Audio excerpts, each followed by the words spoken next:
Hi friends, இன்றைக்கி வீடியோவில் vegetable பணியாரம் இது போல் செஞ்சு பாருங்கள். டேஸ்ட்டு சூப்பராக இருக்கும். வெஜிடபிள் சாப்பிடாத பசங்க கூட இது போல் செஞ்சு கொடுத்தீங்கன்னா விரும்பி சாப்பிடுவாங்க. நம்ம சேனலை சப்ஸ்கிரைப் பண்ணலைன்னா சப்ஸ்கிரைப் பண்ணிக்கோங்க. அப்படியே பக்கத்தில் உள்ள பெல் பட்டனும் தட்டி விடுங்க. அப்போ தான் நான் போடுற வீடியோ உடனே நீங்கள் பார்க்கலாம். வாங்க இந்த ரெசிபி எப்படி செய்கிறது பார்க்கலாம். வெஜிடபிள் பணியாரம் செய்ய ஒரு கப்பு பச்சை பட்டாணி எடுத்து இது போல் கோர்ஸாக அரைச்சிக்கோங்க.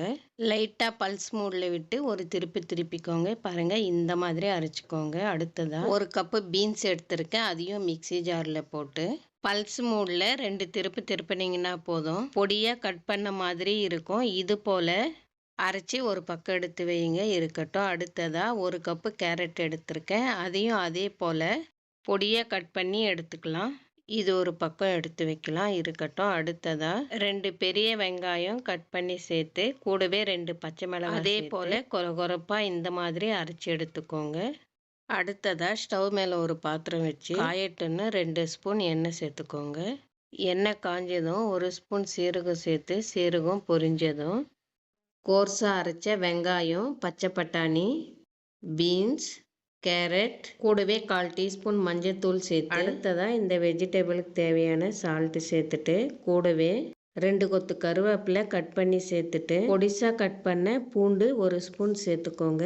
சேர்த்து மீடியம் ஃப்ளேமில் 5-6 நிமிஷம் வதக்குங்க.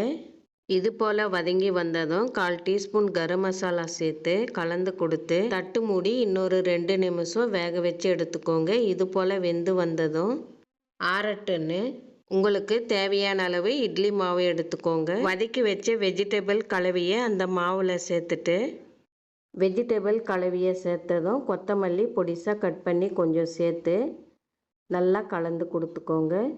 ஏற்கனவே இட்லி மாவில் சால்ட்டு சேர்த்துருப்போம். வெஜிடபிள் மசாலாக்கும் சால்ட்டு சேர்த்துருக்கோம். இது போல் கலந்து கொடுத்து மாவு கட்டியாக இருந்தால் தேவையான அளவு தண்ணி பார்த்து சேர்த்துக்கோங்க. எனக்கு ரொம்ப மாவு கட்டியாக இருக்குது, 1/2 கிளாஸ் தண்ணி சேர்க்குறேன். தண்ணி ஜாஸ்தி சேர்க்காம பார்த்து சேர்த்துக்கோங்க. இது போல் தண்ணி சேர்த்துட்டு மாவு இந்த மாதிரி கலந்து கொடுத்துக்கோங்க. வெஜிடபிள் சேர்த்துருக்கிறதால ரொம்ப தண்ணியாக மாவு கலக்காதீங்க.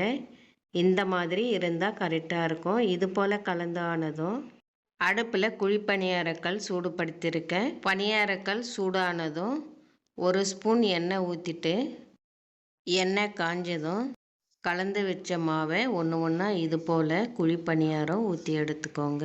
இது போல் வெஜிடபிள் வதக்கி குழிப்பணியாரம் செய்யும்போது வெஜிடபிள் சாப்பிடாத பசங்க கூட விரும்பி சாப்பிடுவாங்க. இந்த மாதிரி செஞ்சு கொடுத்து இது போல் ஊற்றியானதும் ஒரு தட்டு மூடி மீடியம் ஃப்ளேமில் 5 நிமிஷம் வேக விடுங்க. 5 நிமிஷம் விட்டு தட்டை திறந்து இந்த பணியாரத்தை ஒரு ஸ்பூன் எடுத்து இது போல் திருப்பி கொடுங்க. திருப்பி கொடுத்து 2 நிமிஷம் விட்டு எடுத்துடுங்க.